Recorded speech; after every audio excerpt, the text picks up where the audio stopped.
How's everyone? This is Arn Menconi. I want you to see my Trump shirt here. Look, nuclear bomb Trump. Hi. Am I live? Is anybody watching, or should I redo this?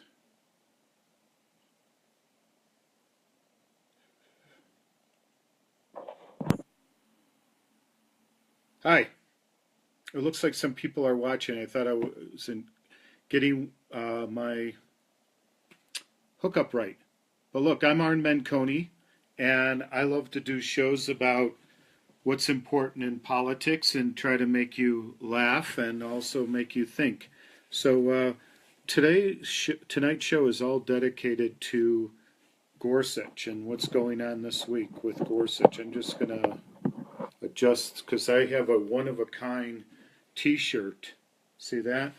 This is a one-of-a-kind Trump nuclear t-shirt. In any case, let's get to the important pieces. Today, the Senate Judicial Committee voted 11-9 in favor of Judge Neil Gorsuch to move forward to the House floor on Friday, April 7th, this week, for a nomination.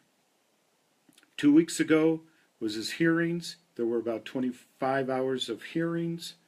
A lot of very rich legal information came out, and a lot of what you would expect come out. I have been saying for about a month now, we have to be able and get ready to fight Gorsuch. Not necessarily because it's a Supreme Court, not necessarily because there's no difference between Eric Garland, who was Obama's choice, and Neil Gorsuch, which there is on many levels, but because of where we're at and what kind of strategy we as progressives could be playing right now.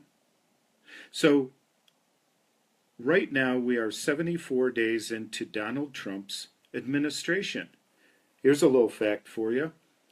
We have bombed Yemen 74 times.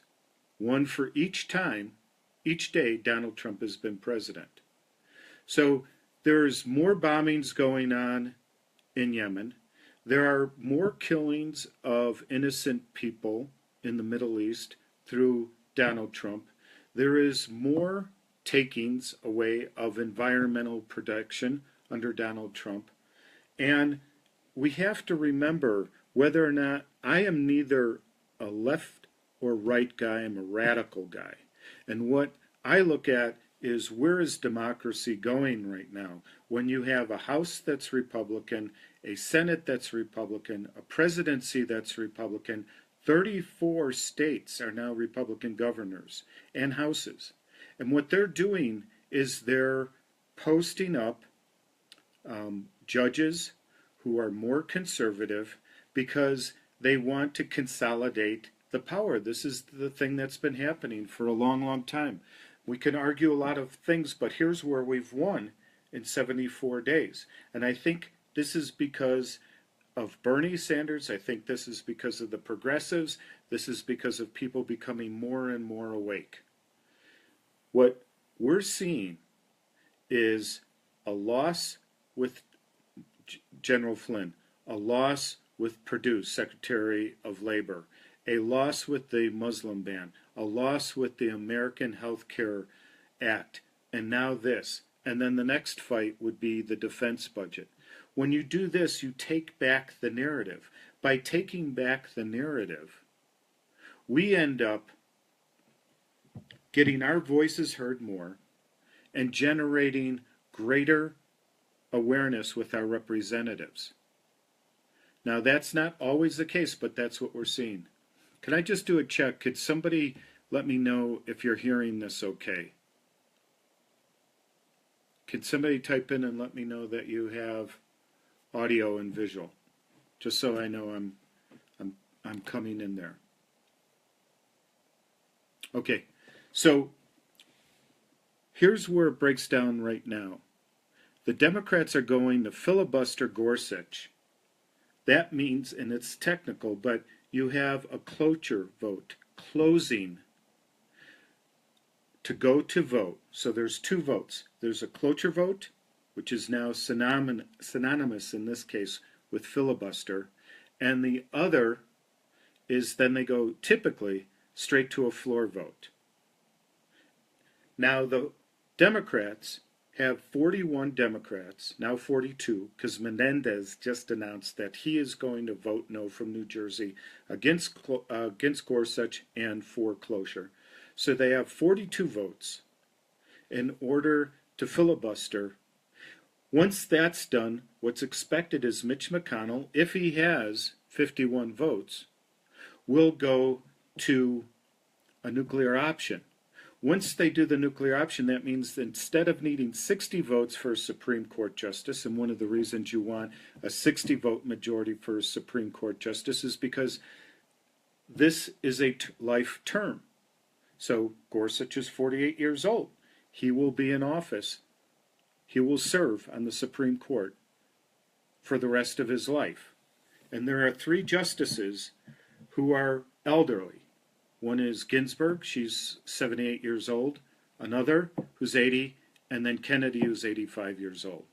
So what could potentially happen with the nuclear option is that the next candidacy for the next nominee for Supreme Court justice will be more conservative, could overrule Roe versus Wade, and we'll get in with a simple majority. But the way I look at it is, this is strategy, folks. The Democrats are not going to get back any gain because Mitch McConnell, under President Obama, made sure that none of the federal judges, which there were hundreds and hundreds of, never got nominated in order to move forward. So what had to happen was the Democrats had to remove, under Harry Reid, it was called the Reid Rule, they had to remove the opportunity for a 60 majority vote and remove the filibuster so that they could actually appoint federal judges. See, whether or not you look at it from, well, they did it, now we're going to do it, or it happened to Garland, and now it's going to happen. I don't think any of that's really important right now. I don't think that's the narrative that we should be pushing out. The narrative that we should be pushing out, first let me do the strategy, is to take back the clock, is to take back the narrative, is to take back the 3-day story, as they say in journalism. We need to make sure that people understand that Eric Garland is probably going to be more conservative than Scalia. Why do I say that? He's much more sophisticated on, if you look at how he has voted over the last 10 years as a judge on the 10th Circuit Court, which is located in Denver, Colorado, representing 5 states.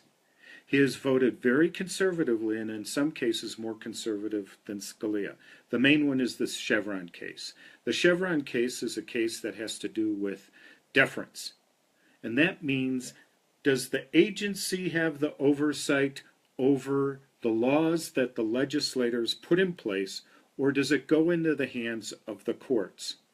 And if you go back another layer, from what I've researched and studied and understood, is if you go back another layer, the reason for doing this is because simply America was set up in order for an individual to have their day in court, to have a jury of their peers. And what is happening more and more and more in these more conservative courts with these more conservative judges is we are losing that opportunity. So who's the net benefit? Corporations, the global corporate mafia, the multinational corporations, the people who want in legislation deregulation, the people who typically want privatization. But then what happens? Then what happens is the judges, so let me go back. I was reading something that somebody wrote.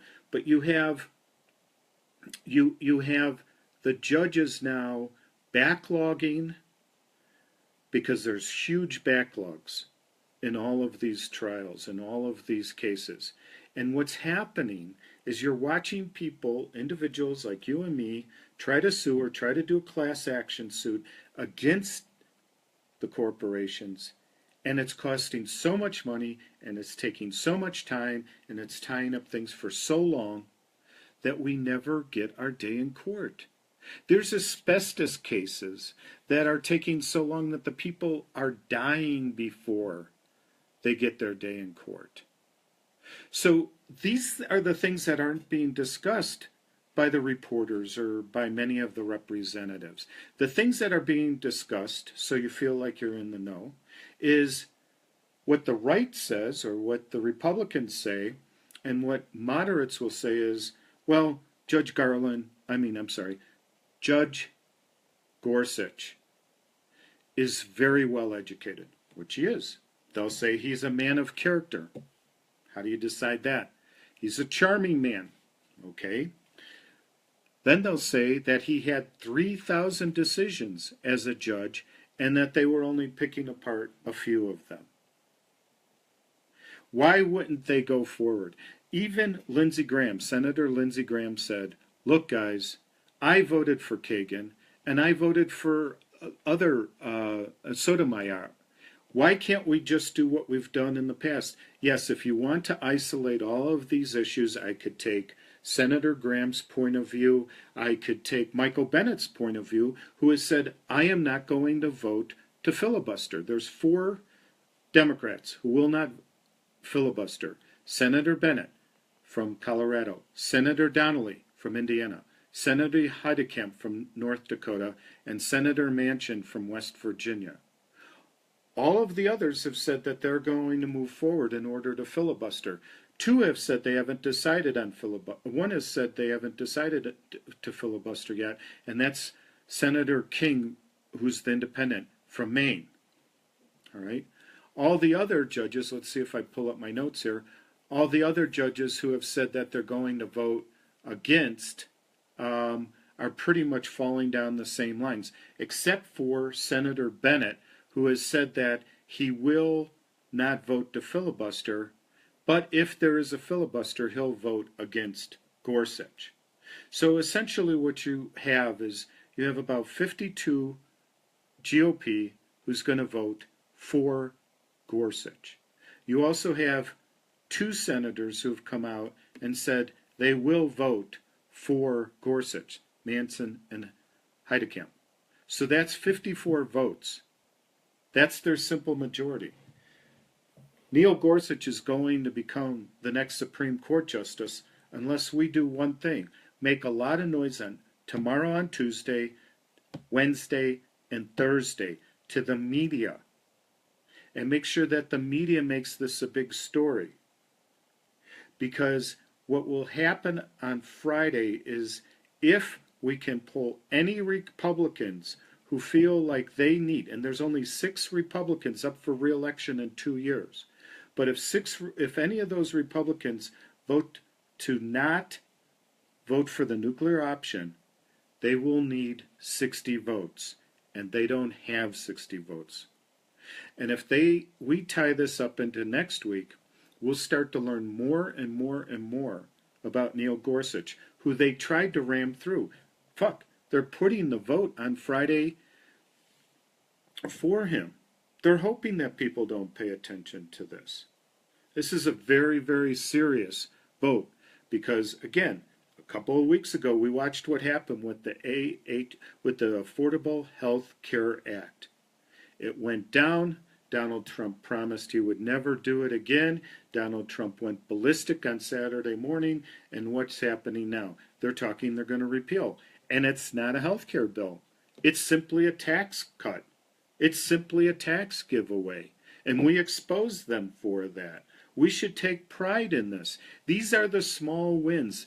Nobody is paying attention to Gorsuch because it's mostly about tort law. It's mostly about civil law. It's mostly about employee protection. These are the things that are very important that will affect our day-to-day life. It has to do with environmental decision. Did you see the 2 pieces of votes that most people who were on the Judicial Committee talked about? The trucker case. The man had to decide, should he freeze to death in 14 below weather in his truck cab, or his broken down truck, or should he go somewhere to get warm and come back when he could get help? Well, he decided he wanted to live, so he went somewhere else. Guess what? Gorsuch ruled in favor of the trucking company because he didn't stay with his truck. Another case was a school district case. It was based on a child who had autism. The child wasn't getting equal opportunity in school. Gorsuch ruled in favor of the school. Those are just a couple of them. But when you delve deeper into his psychic, you have to take into consideration that his mother was Ronald Reagan's appointee to the Environmental Protection Agency. She wanted to gut the EPA in the 80s. She only lasted a short period of time before she stepped down under so much controversy. She was kind of embarrassed, if you will. Neil Gorsuch was in high school or college at this point in time. In college, he was with the Federalist Society, and he wrote some extraordinarily conservative pieces on what he felt there. So, as I ran for U.S. Senate against Michael Bennet, who can't make a decision on filibuster that seems to pass the straight-face test, and can't come out and say he's against Gorsuch because of X, Y, and Z, I heard from most people that they said that they wanted to vote Democrat so that they could protect the Supreme Court. Most Democrats vote, or reason for voting for Hillary Clinton was they wanted to hold their nose but protect the Supreme Court. So where are those Democrats now? Where is the outrage now? Where is the media on this issue right now?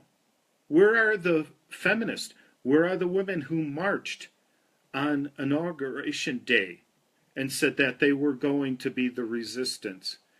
The resistance right now is, I think, a bunch of BS. And I think if people are not calling just a few phone calls, making a few phone calls, all you have to do is call Senator King's office in Maine, Senator Bennett's office from Colorado, and just say, we want you to vote no on Gorsuch.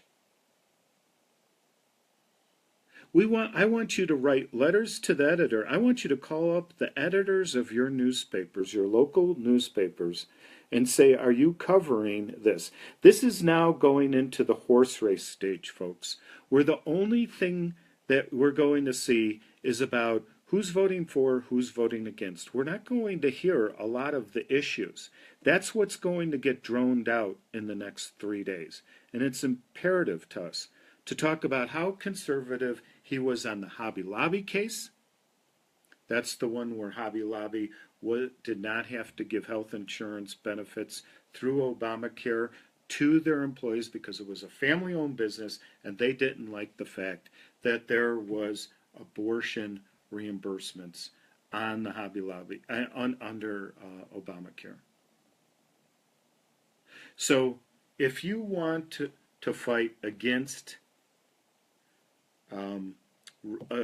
a judge that's going to try to water down Roe versus Wade, if you want to vote to get people to vote against a judge that is going to gut voter rights, gut employee rights, gut environmental agency protection, gut deference, etc. And again, I want to say this. I'm not saying this as a Democrat. I'm not saying this as a progressive. I'm saying this as a citizen of the United States who's trying to protect democracy. It is the only major vote going on this month. Pay attention in the short-term game. It's the strategy. If you hate the fact that you feel like you're saddling up with the Democrats, get over it. Because There is nothing on the docket for this week that I can see. There are no major votes except the discussion over the defense budget. If you want to fight some other fights, I would welcome you to fight the endless wars. I would welcome you to talk about what's going on in the Middle East and what we're doing there. I would welcome you to talk about how Egyptian Prime Minister Sisi met with Donald Trump today, and he is a human rights catastrophe. He won a coup. He was the military leader who took over the country. We are arming Egypt. The Chinese prime minister is coming this week, and Donald Trump's going to see him in Mar-a-Lago, which makes no sense at all. So this is the issue now. And please, progressive, work with us on this one. Let's forget what happened a few months ago. Let's forget about what happened with Bernie Sanders and Hillary Clinton. Let's put aside the issues with Russia and making fun. Let's think about our children's children right now with the Supreme Court nomination. Just for the next 3 days, make this your number one fight. I guarantee you it has the best return on investment of anything for right now. For right now. And I need your help. If you think this was a good show, please share this with other people. I've been trying to study and just put together the basics. I tried to give a little bit of the right's perspective, the left's perspective. I tried to talk about what votes Gorsuch voted on that people are talking about that's important to you and I tried to talk about the Senate strategy and where they're going with this. I hope this has been informative. Thank you. I'm Arn Menconi. Peace. Spread the love.